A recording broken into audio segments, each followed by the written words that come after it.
తీసి వాళ్ళకి పర్లేదు చెప్పండి చెప్పండి పర్లేదు చెప్పండి.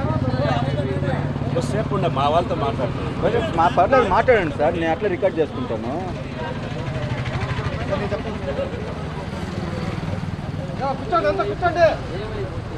అర్థం కాకుండా ఉండాలి, అందువల్ల మనం కార్యక్రమాలు చేయాలి. నేను డిఎంఓ గారితో చర్చించాము, చర్చించిన తర్వాత 3 రోజులు టైం కావాలి, చైర్మన్ ఈఓ గారితో మాట్లాడాలని చెప్పారు. సరే మీ ప్రయత్నం మీరు చేయండి సార్, మా ప్రయత్నం మేము చేస్తాం. 20 రోజులుగా గుమ్మిలో కూర్చొని పేపర్ స్టేట్మెంట్ లేదు మీ మీద గౌరవంతో అని చెప్పి నేను చెప్పడం జరిగింది. ఈరోజు మనందరూ పని ఆపుకొని ఈరోజు ధర్నా కార్యక్రమం వంట వరకు ఇక్కడ వండుకొని మధ్యాహ్నం భోజనం కూడా ఇక్కడ చేసుకొని మనందరం చల్లబడి మీరు తీర్మానం చేసుకొని మనం చేయడం జరిగింది. డిఎంఓ గారు మనం ఇక్కడ ధర్నా చేస్తామని ఆయనకి తెలియలేదంట. మీరు నాకు మాట చెప్పుకుంటే బాగుంటుంది. ఈఓ ఇన్స్పెక్షన్ ఈరోజు అని డిఎంఓ గారు చెప్తున్నారు. ఎట్టి పరిస్థితులు ఆపే పరిస్థితి లేదు సార్, మీరు ఈఓ గారితో మాట్లాడండి మా గురించి అని చెప్పి మేము ఇప్పుడు చెప్పడం జరిగింది.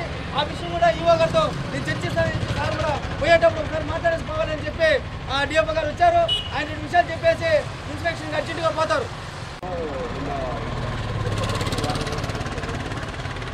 అది మేమంతా చెప్పాము సార్, ఇప్పుడు చెప్పండి సార్, అది మళ్ళీ చెప్పుకుంటా.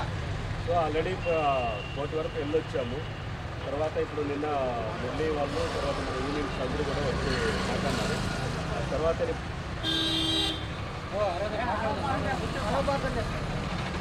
సో ఇప్పుడు ఏం చేస్తారంటే ఒక 3 డేస్లో మేనేజ్మెంట్ వాళ్ళకి మనకు వెంటిలేషన్ ఇస్తాను. ఇప్పుడు సార్తో ఈరోజు కూడా క్యాంప్ ఉంది, సార్ నోటీస్లో తీసుకెళ్తాను. నిన్న ట్రై చేస్తే కానీ వీలు కాలేదు. రోజు సార్ నోటీస్లో తీసుకెళ్తాను. ఏం జరిగింది అది కూడా ఆయనకి ఫీడ్బ్యాక్ ఇవ్వాలి. ఫీడ్బ్యాక్ ఇచ్చిన తర్వాత మనం 2 రోజుల్లో దాన్ని ఏం జరిగింది వాళ్ళ మేనేజ్మెంట్ యొక్క నిర్ణయాలు తీసుకొని కొన్ని నోటీస్ వాళ్ళకి చెప్తాను. ఓకే, సరే సార్, థ్యాంక్ యూ సార్, అట్లా చేయండి సార్.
తిరుమల తిరుపతి దేవస్థానంలో ఎన్నో ఏళ్లుగా పనిచేస్తున్నటువంటి అటవీ కార్మికుల్ని చేసినటువంటి బోర్డు తీర్మానానికి అనుగుణంగా టైం స్కేల్ ఇవ్వడంలోనూ టైం స్కేల్ అని చెప్పి డిఏ హెచ్ఆర్ఏ కూడా ఇవ్వకుండా అడ్డగోలుగా చేస్తున్నటువంటి వైఖరికి నిరసనగా టీటీడీ యాజమాన్య పద్ధతులను నిరసిస్తూ ఇక్కడ 21 రోజులుగా నిరాహార దీక్షలు చేస్తూ ఉన్నారు. వాస్తవంగా ముఖ్యమంత్రి జగన్మోహన్ రెడ్డి గారు మేము అధికారంలోకి వచ్చిన 3 నెలల్లో అన్ని సమస్యలు పరిష్కారం చేస్తామని చెప్పారు. పరిష్కరించకపోగా ఇక్కడ ఉన్నటువంటి కార్మికుల సమస్యలు మరింత పెరిగాయి. పరిష్కారం చేయండి అని చెప్పి గత ఈవో అనిల్ కుమార్ సింఘాల్ గారికి, అదే మాదిరి చైర్మన్ వైవి సుబ్బారెడ్డి గారికి పదే విజ్ఞప్తులు చేశాం. తిరుపతి ఎమ్మెల్యే గారికి, చంద్రగిరి ఎమ్మెల్యే గారికి ఇద్దరు కూడా పదే విజ్ఞప్తులు చేసిన సమస్య పరిష్కారం కావడం లేదు. 21 రోజులుగా ఇక్కడ అటవీ కార్మికులు నిరాహార దీక్షలు చేస్తున్నా టీటీడీ యాజమాన్యం పట్టి పట్టినట్టుగా వ్యవహరిస్తోంది. ఇంతకంటే అన్యాయం ఇంకొకటి ఉండదు.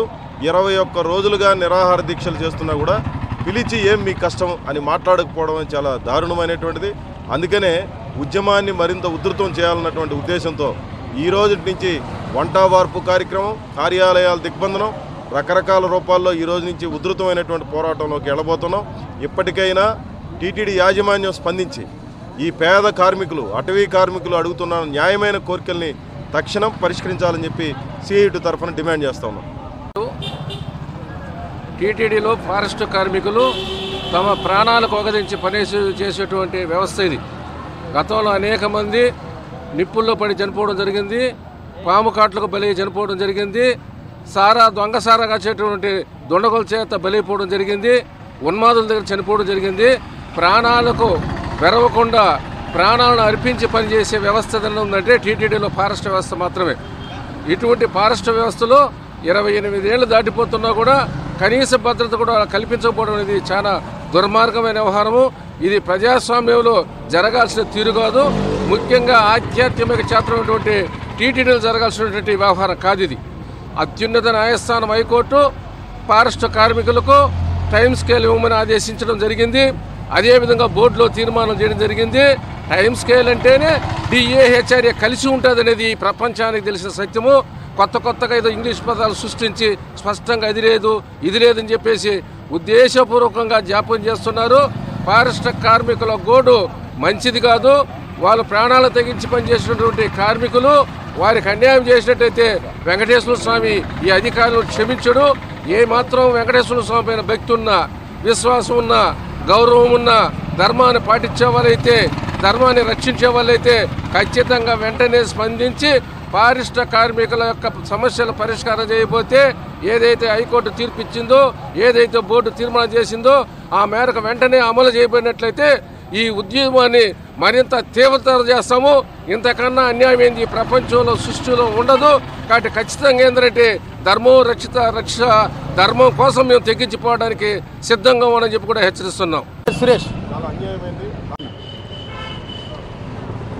2020 10వ నెలలో 12వ తేదీ కార్మికులంతా పెద్ద ఉద్యమంగా ధర్నా చేశాం. కట్టెల డిపోలో చేసిన తర్వాత డిఎఫ్ఓ గారు 6 రోజుల లోపల పరిష్కరిస్తున్నారు.